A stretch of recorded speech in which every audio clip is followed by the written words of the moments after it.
జై శ్రీరామ్. అందరికీ నమస్కారం. వెల్కమ్ టు న్యూస్ అఖండ. నేను మీ కస్తూరి శ్రీధర్. కొన్ని ఈ క్రిస్టియన్ మిషనరీ సంస్థలు కొన్ని ఉంటాయి. వాళ్ళు ఏంటంటే భక్తి అనేది కాదు, కానీ వాళ్ళ కడుపు నింపుకోవడానికి, వాళ్ళు సంపాదించుకునేదానికి జనాలను ఎరుపుష్పాలను చేస్తూ ఉంటారు.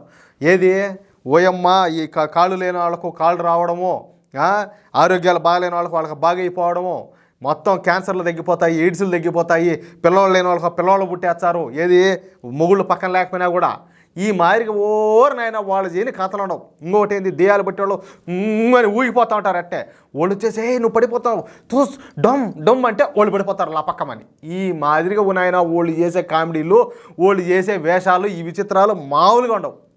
ఇవన్నీ ఒక ఎత్తు అయితే, ఇప్పుడు మామూలుగా ఉండేది అదొక రకంలే. అనారోగ్యంతో, ఒక నమ్మకంతోనో, లేకపోతే ఇంకెవరన్నా చెప్పినారనో, ఒక ఆశతోనో ఇప్పుడు ఇలాంటి చోటుకు పోతారు. ఎవరైనా కూడా పోతే వాళ్ళ అనారోగ్యాన్ని అలుసుగా తీసుకొని వీళ్ళు వాళ్ళ ఆరోగ్యాలతో వీళ్ళు చెలగాటం ఆడుతున్నారు.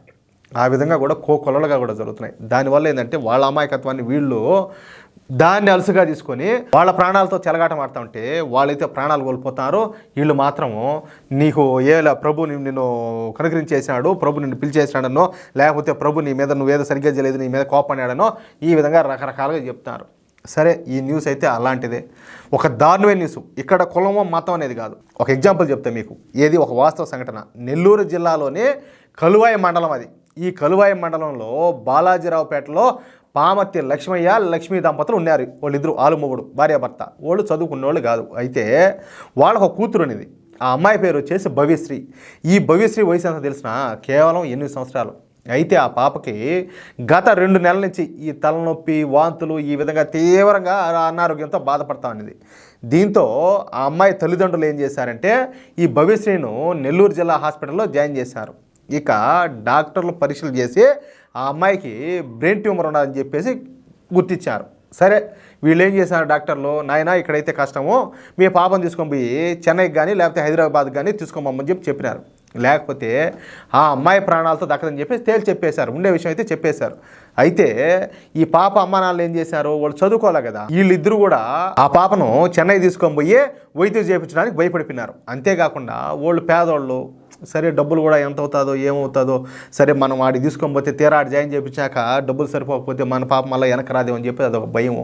ఇదంతా కూడా వాళ్ళకి ఏం చేయాలో కూడా వాళ్ళకి ఏం అర్థం కావడం అనేది. అయినప్పటికీ కూడా ఆ అమ్మాయి తల్లిదండ్రులు కూడా ఏం చేశారంటే ఆ పాపను హైదరాబాద్ కానీ లేకపోతే చెన్నైకి కానీ ఎక్కడికో చాటికి తీసుకోవాలని చెప్పేసి ధైర్యం చేసి నిర్ణయం తీసుకున్నారు.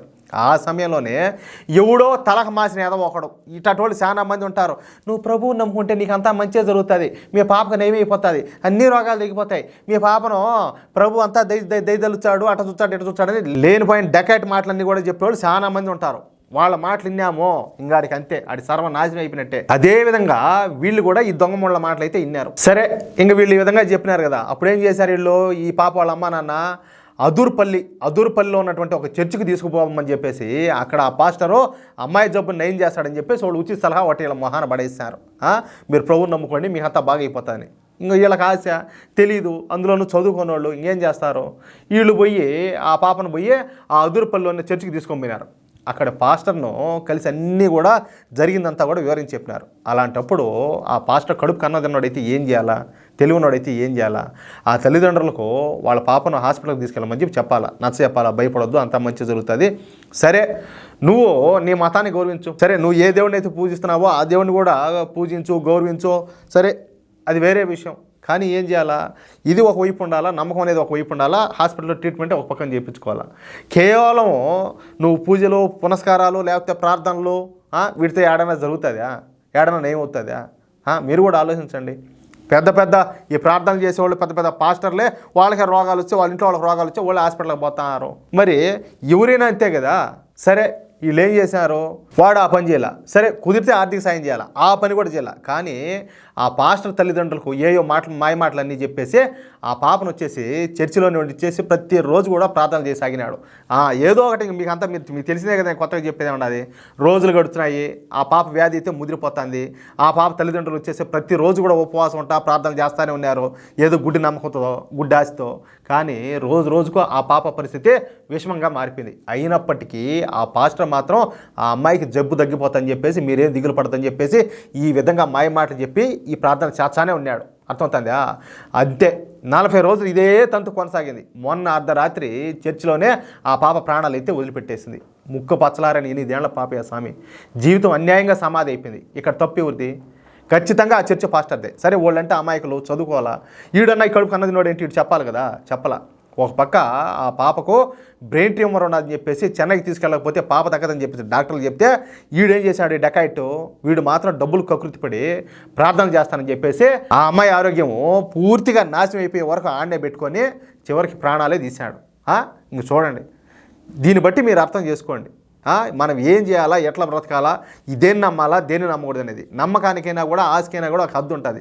ఇటువంటి మూఢనమ్మకాలతో ఇటువంటి పిచ్చి పిచ్చి పిచ్చి యాదవాళ్ళందరినీ నమ్మితే ఎట్లుంటాయి బతుకంటే ఇదే మారే ఉంటాయి. కానీ ఇక్కడ ఒక విషయం చెప్పనా, ఈ విషయాన్ని మీడియాలో రాకుండా చూడాలని చెప్పేసి ఆ పాస్టర్ ఎంత ప్రయత్నం చేసినప్పటికీ ఈ విషయం అయితే మీడియాలోకి వచ్చేసింది. ఈ విధంగా కళ్ళబొల్లి మాటలు చెప్పి జనాల జీవితాలు తాడుకునే వాళ్ళు ఇట్లాంటి పాస్టర్లు చాలా మందే ఉన్నారు. కానీ వీడికి మాత్రం కఠినంగా శిక్ష చేయాలి. ఎందుకంటే నిజంగా ఒక నిండు ప్రాణాన్ని వీడు బలి తీసుకున్నాడు, లేకపోతే తమాషా. ఖచ్చితంగా పోలీసులు కావచ్చు, ప్రభుత్వం కావచ్చు ఈ విషయం పైన ఎట్ట స్పందిస్తారో ఇంకా చూడాలి. అర్థమవుతుందా? ఈ వీడియోపై ప్రతి ఒక్కరు కూడా మీ యొక్క అమూల్యమైన అభిప్రాయాలు ప్రతి ఒక్కరు కూడా కామెంట్ రూపంలో తెలియజేయండి. అదేవిధంగా మన ఛానల్ ప్రతి ఒక్కరు కూడా సబ్స్క్రైబ్ చేసుకోండి ప్లీజ్. జై శ్రీరామ్.